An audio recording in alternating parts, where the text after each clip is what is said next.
जय हिंद साथियों, स्वागत है आप सभी का एक बार फिर आपकी अपनी फैमिली ओनली स्टडी में। मेरे पास बहुत सारे ऐसे कमेंट्स आ रहे थे जिसमें बच्चे ये पूछ रहे थे कि सर ये बताइए कि जो यूपीएससी का अगर हम प्रीलिम्स का फॉर्म भरेंगे तो उसमें हमें किन-किन डॉक्यूमेंट्स की नीड होगी, हमें बता दीजिए ताकि हम पहले से उन्हें बना के रेडी कर लें।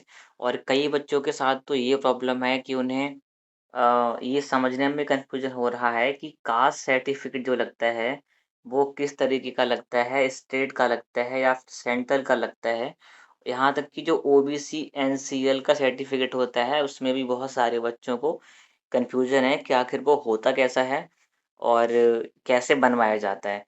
तो इस वीडियो को पूरा ज़रूर से देखना। अगर आपको 2026 का एग्ज़ाम देना है यूपीएससी प्रीलिम्स का, अगर आपको पता होगा तो जनवरी में फॉर्म भरे जाएँगे। प्रीलिम्स के वैसे तो 22 जनवरी से हर साल भरे जाते थे, लेकिन इस बार थोड़ा पहले फॉर्म आ जाएँगे, नोटिफ़िकेशन थोड़ा पहले रिलीज़ हो जाएगा। तो आप ट्राई करें कि कम से कम जनवरी से पहले अपने डॉक्यूमेंट जितने भी हैं सारे बना के रेडी कर लो। क्योंकि कई बार होता क्या है कि हम थोड़ा लेट डिले कर देते हैं तो साइट्स में दिक्कत आ जाती है, तो फॉर्म भरने में कभी-कभी हम लेट हो जाते हैं या फिर हमारे जो डॉक्यूमेंट्स हैं वो अपडेटेड नहीं होते और हम किसी कैफ़े पे जाते भी हैं तो वहाँ थोड़ा-सा समय लग जाता है जिसकी वजह से हम एग्ज़ाम का फॉर्म फिल नहीं कर पाते।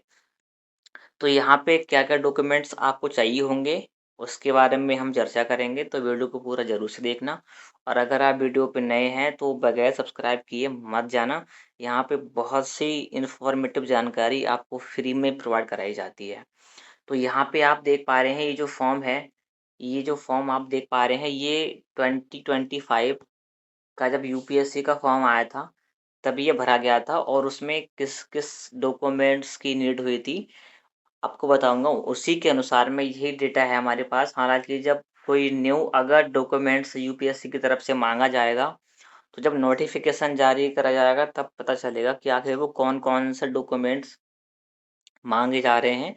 लेकिन फ़िलहाल इतना आप समझ लीजिए कि जो 2025 में डॉक्यूमेंट्स माँगे गए थे, मैक्सिमम चांस यही है कि वही सेम डॉक्यूमेंट्स ही आपके 2026 के एग्ज़ाम में हो सकता है कि यूपीएससी की तरफ से माँगे जाएँ।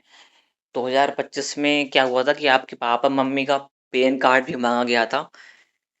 तो हो सकता है कि इस बार चेंज एग्ज़ाम के प्रोसेस में हुआ है, सॉरी फॉर्म के प्रोसेस में चेंज हुआ है, तो उतनी ज़्यादा डिटेल इस बार ना माँगी जाए।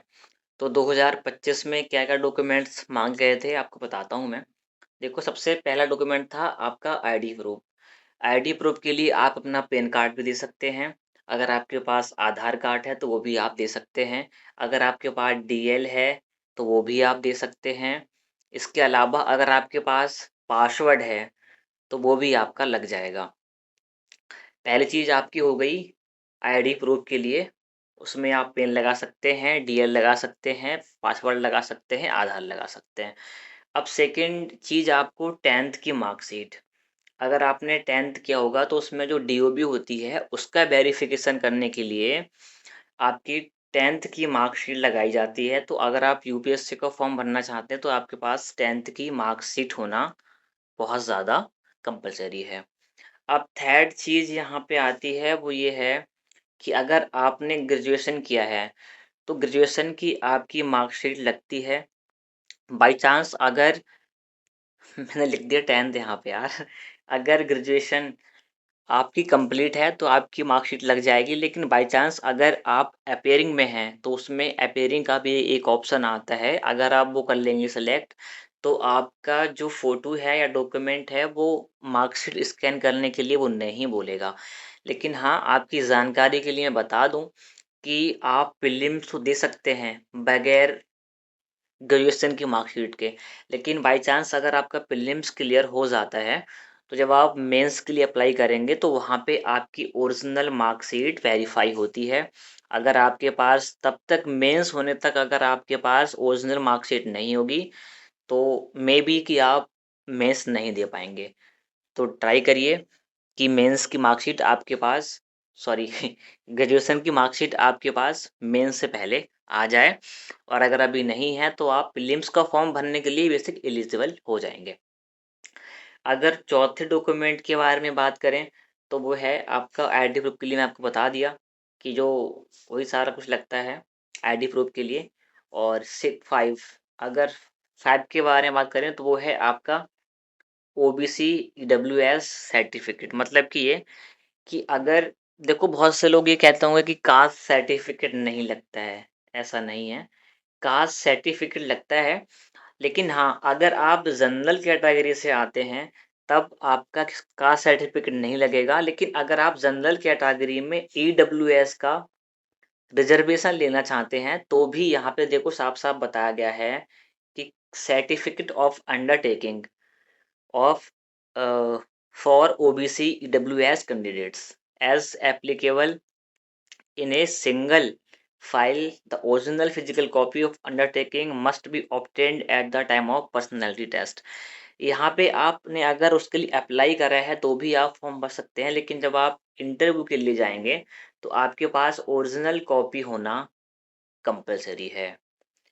तो अगर आप ओबीसी कैटेगरी से आते हैं या फिर आप ईडब्ल्यूएस से आते हैं तो आपका सर्टिफिकेट लगेगा। अब 6 की अगर बात करें तो वो है आपका certificate in support of claim to belong to SC ST OBC non creamy layer. जी हाँ, अगर आप एससी कैटेगरी से आते हैं या फिर आप एसटी से आते हैं या फिर आप ओबीसी में नॉन क्रीमी लेयर में आते हैं। देखो ओबीसी में दो तरीके के लोग होते हैं। पहला होता है ओबीसी क्रीमी लेयर मतलब सीएल, दूसरा होता है एनसीएल। तो जो सीएल होते हैं मतलब कि क्रीमी लेयर में ऐसे लोग होते हैं जिन्हें किसी भी तरीके का कोई रिजर्वेशन नहीं मिलता और इनके पापा की आय जो सालाना आय होती है मतलब 12 महीने की जो आय होती है वो ग्रेटर देन होती है 8 लाख रुपए से। अगर 8 लाख रुपए से आपके पापा की आय ज़्यादा है, आपकी एक्स्ट्रा जानकारी के लिए मैं बता दूं कि यहाँ पे आप अगर यूपीएससी का फॉर्म भरते हैं तो उसमें आपके पापा की आय देखी जाती है। अदर देन आप कितना कमाते हैं वो डज नॉट मैटर। आप अगर 12 लाख साल का भी कमाते हैं या फिर आप 20 लाख महीने का महीने का भी कमाते हैं तो भी आप ओबीसी एनसीएल का लाभ ले सकते हैं। लेकिन अगर आपके पापा की इनकम अगर 8 लाख रुपए से ज़्यादा है तो उनका सर्टिफिकेट लगाया जाएगा, तब आप रिजर्वेशन के लिए पात्र नहीं होंगे। तो अगर आप ओबीसी एनसीएल से आते हैं और अगर आपके पापा की आय 8 लाख रुपए से कम है तो आप डेफिनेटली 27% रिजर्वेशन का लाभ आपको मिलेगा। तो और अगर जी हाँ, यहाँ पे एक चीज़ और है कि अगर आप ईडब्ल्यूएस कैटेगरी से भी आते हैं जनरल में तो भी आपको रिजर्वेशन दिया जाएगा। लेकिन अगर आप सिर्फ जनरल में देखो दो तरीके के लोग होते हैं। एक जनरल में जिनकी आय ज़्यादा होती है और जिनकी आय कम होती है तो वो इकोनॉमिक जो व्हीकल सेक्शन से आते हैं उनको रिजर्वेशन मिलता है। लेकिन जिनकी आय अधिकतम होती है या फिर जिनके पापा मम्मी कोई गवर्नमेंट जॉब में होते हैं तो उन्हें रिजर्वेशन नहीं मिलता। और अगर आपको कोई अभी भी डाउट है तो ये 6 तरीके के डॉक्यूमेंट्स थे। अगर आपके पास अभी नहीं है तो फॉर्म आने से पहले आप बनवा के रख लो, क्योंकि लास्ट में बहुत सारी दिक्कत आती है। लास्ट ईयर यार क्या हुआ था कि मेरा भी एक फ्रेंड था जो उसको लगा कि यार मैं बनवा लूँगा तो 3-4 महीने उसके पास थे। लेकिन एंड में क्या हुआ कि वो प्रीलिम्स नहीं दे पाया सिर्फ इस वजह से क्योंकि उसका जो कास्ट सर्टिफिकेट था वो उसे फॉर्म भरने की लास्ट डेट से मात्र 3 से 4 दिन पहले उसे मिला, जिसकी वजह से साइट सर्वर डाउन हो गया साइट का और उसका फॉर्म नहीं भर पाया। तो आप दिसंबर जनवरी से पहले आप अपना अपने डॉक्यूमेंट्स बना के आप रेडी कर लो, तभी आप यूपीएससी का प्रीलिम्स दे सकते हैं। अगर अभी भी आपके मन में कोई डाउट है तो वीडियो के नीचे कमेंट करना, मैं उसका रिप्लाई ज़रूर से करूँगा। तो ये थी इन्फॉर्मेशन, आई होप कि आपको समझ आई होगी। मिलते हैं किसी नेक्स्ट वीडियो में, तब तक के लिए अपना ख्याल रखना। थैंक यू एंड जय हिंद।